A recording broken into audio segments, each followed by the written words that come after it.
Connections between complexity and collapse. How Tokugawa Japan and Easter Island became complex, how those features of complexity affected their trajectory. By Stephanie Chung. Before I begin, I'd like to mention that most of the information in this presentation is taken from the book Collapse by Jared Diamond. His book looks at the role of environmental factors in the collapse, or occasionally adverted collapse, of several complex societies, including Japan in the Tokugawa era and Easter Island. So, Diamond talks about how complex societies succeeded or failed. So, what are the features of a complex society? Well, anthropologists use these 10 features to distinguish a complex society from one that isn't complex. In this presentation, I will be focusing mainly on the domestication of plants and animals, increasing social inequality, increasing central authority, population growth, and monumental architecture. Japan in the Tokugawa era is considered between 1603 and 1867. Japan had just emerged from 150 years of civil war, which ended with Tokugawa Ieyasu becoming the shogun. This increased social inequality meant a power structure of the shogun over the daimyo nobles over peasants. Before, there had been roaming warlords who fought each other, but there wasn't really a set structure. After the Civil War came a long period of peace and prosperity, which meant the population could increase without fear of warlords coming and taking resources or killing people. However, more people needed more room, which led to the construction of huge wooden cities and all the other good and bad things that come with a larger population. Also, the end of the Civil War sparked increasing central authority. The shogun was now technically the head of the country. Even though the emperor was still there as a figurehead, the shogun controlled everything. For example, in 1597, the shogun crucified all the Christian missionaries in Japan and decided to isolate Japan from the rest of the world. And he had the power to do that. That was his central authority. Additionally, once the shogun realized after the Maracay Fire of 1657 that deforestation and the massive use of resources to build these wooden cities was a problem, he could order the micromanagement of forests and have this implemented and carried out. Easter Island is very similar to Japan in a lot of ways, in that it once was a densely forested, densely populated, isolated island. On Easter Island, there was also increased social inequality.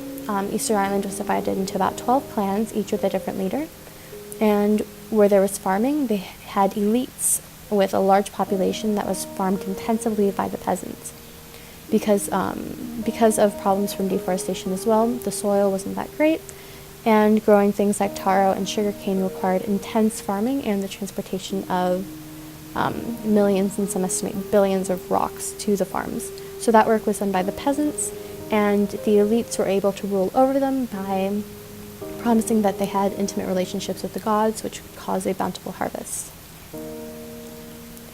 Another feature of a complex society is monumental architecture, which is the large-scale manipulation of natural resources and/or the environment.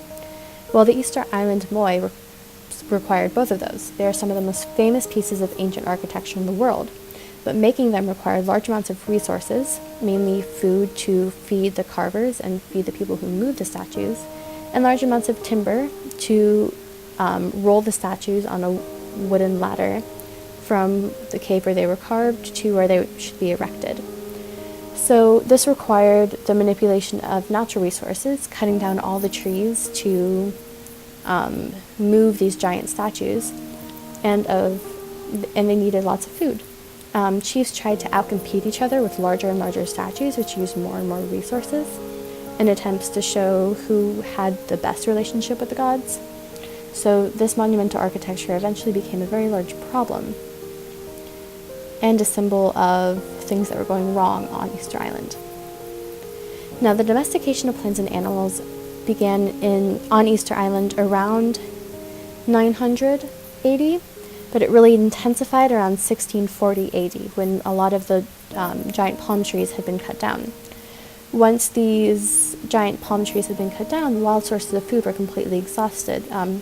Birds could no longer nest in the trees, the islanders couldn't use the tree-filled canoes and go fishing in the deep water, and the roots that were holding down the soil were gone.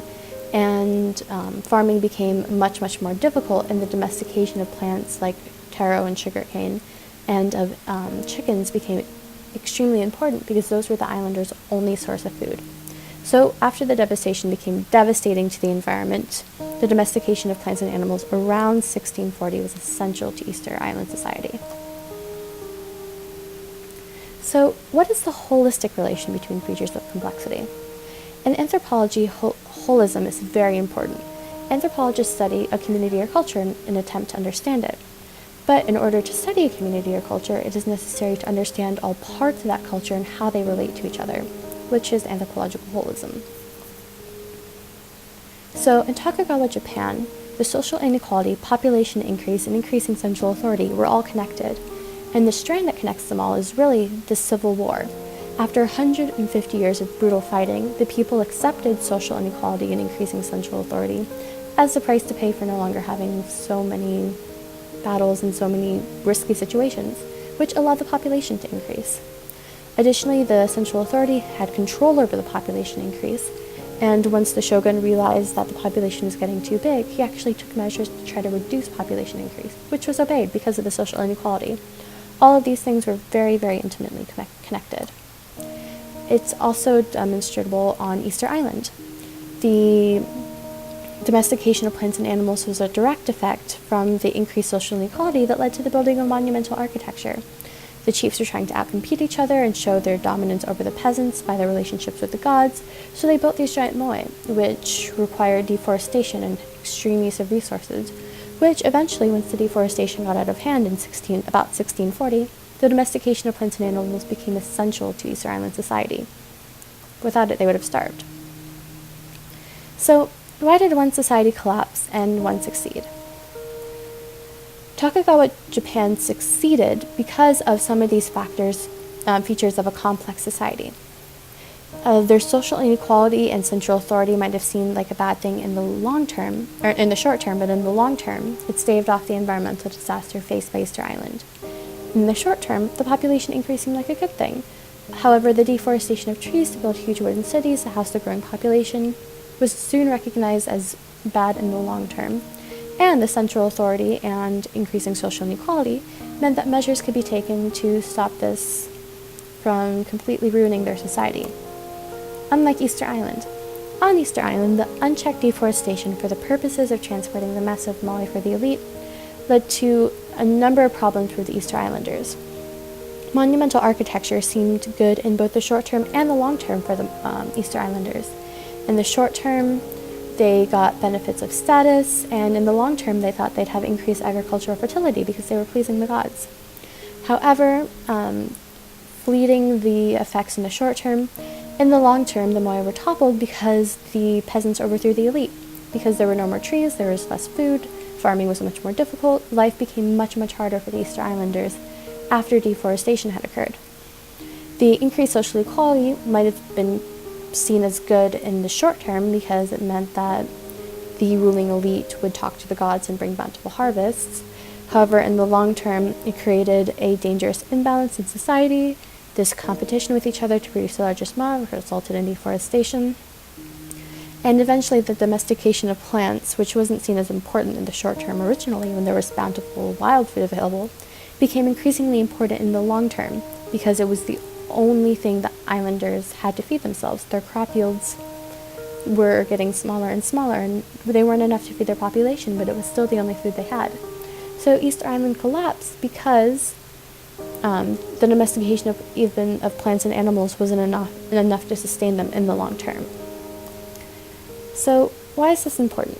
According to Diamond, we are facing many of the same problems today, so it's important for us to look to the past to see what worked and what did not. Although there definitely are some short-term and long-term benefits to features of complex societies, the United States is facing the consequences of some of these things, like population increases. With a population of 7 billion in the world, we have to look at how we're going to feed all these people and how we're going to use our resources wisely. All right, thank you so much for listening, and I hope you have a good day.